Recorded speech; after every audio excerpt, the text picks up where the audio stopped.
Crystal Energy 101, how to harness the power of healing stones. That is what we're going to learn in today's video. Have you ever wondered how crystals can help you manifest your goals? Heal emotional wounds? Protect your energy? Crystals aren't just beautiful to look at. They carry unique vibrations that can align with your energy and enhance your life. And in this very video, we're diving deep into crystal energy, how they work, their unique properties, and how you can use them in your spiritual practices.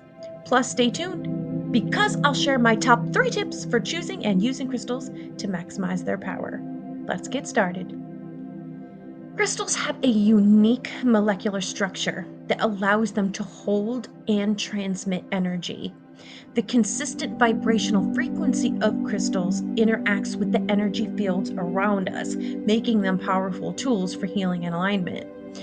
For example, quartz is used in watches and well, not that watch. It's a scrunchie. Anyway, quartz is used in watches and technology, like cell phones, because of its ability to vibrate at a stable frequency. And think of crystals as nature's batteries. They store, amplify, and balance energy. Pretty cool. Okay, let's talk about some of the most popular crystals and what they're best known for. All right, first one that I can think of is clear quartz. Known as the master healer, it amplifies energy, intentions, and other crystals' properties. Perfect for meditation and manifestation practices. Okay, the second one that comes to mind is going to be amethyst. It's associated with calm, intuition, and spiritual growth. Helps with stress relief and connecting to your higher self. It's great for sleep or when seeking clarity. Okay, the second one that comes to mind is going to be amethyst. It's associated with calm.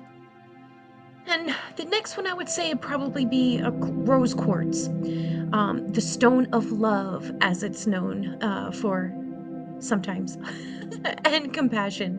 It supports emotional healing and self-love. It's ideal for relationship and heart chakra work, actually. And then I would say citrine. It's known as rather, the stone of abundance. It promotes joy, confidence, financial prosperity. It's best for setting goals and building confidence. And then I would say citrine. It's known as rather, the stone of abundance. It promotes joy, confidence. And then I'm going to go with black tourmaline. It's a powerful protection stone. It absorbs negative energy and helps with grounding. Perfect for empaths or those seeking energetic boundaries. If you're an empath, you're going to want to keep some tourmaline on you, black tourmaline, at all times. And then I'm going to go with black tourmaline. It's a powerful protection stone. It absorbs negative energy and helps with grounding. Perfect for empaths or those seeking energetic boundaries. If you're an empath, you're going to want to keep some tourmaline on you, black tourmaline. Then I'm going to go with selenite. It is known for cleansing and energy flow. Clears away stagnant energy and it recharges other crystals. So if you can't get your crystals in a windowsill, let's say, to charge in the moonlight, you can use a selenite plate. They make those. You can put your crystals right on it and it charges them. It's pretty cool. And then it's also ideal for placing in your meditation or sleep space. Okay, so now that you know some of the most popular crystals, let's talk about how do you pick one? How do you pick the right one for you? Here are 3 simple methods that I use. Intuition, always. First and foremost, trust your gut. Always go with your intuition. Sometimes a crystal will simply call to you. The second thing is intention. Choose based on what you want to manifest or heal. For example, if you're looking for love, you're going to lean toward rose quartz. And then the third thing is visual appeal. Sometimes the colors and shapes that attract you are exactly what your energy needs. Okay, now let's talk about how to use the crystals. Once you have your crystals, here is how to make the most of their energy. Through meditation.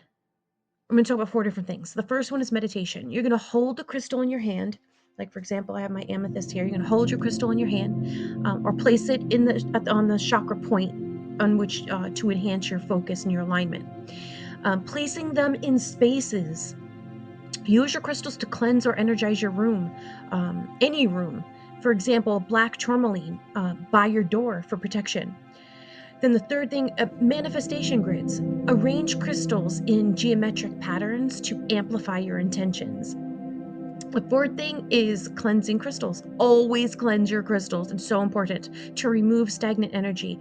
Use methods like smudging, placing them under the moonlight, or rinsing with salt water. That also works. There are a bunch of different ways that you can cleanse them. I think the most popular would be in the moonlight on a windowsill, or the selenite plate. I think I have one actually. Anyways, that's how you use them. And for those of you who have stuck around this long, you're going to get a bonus. Top 3 tips for using crystals. All right, here we go.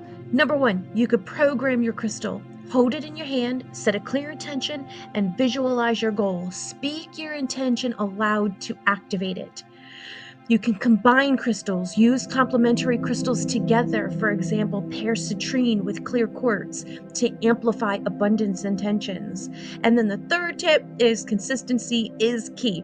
Incorporate crystals into daily practices, whether it's meditation, journaling, or simply keeping one in your pocket. Consistency. Crystals are an incredible way to enhance your energy and align with your intentions. Just out of curiosity, which crystal are you most drawn to? Tell me in the comments. I'm most drawn to amethyst.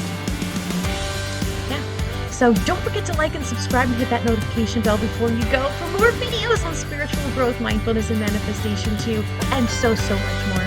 Thanks for watching, and I'll see you in the next one.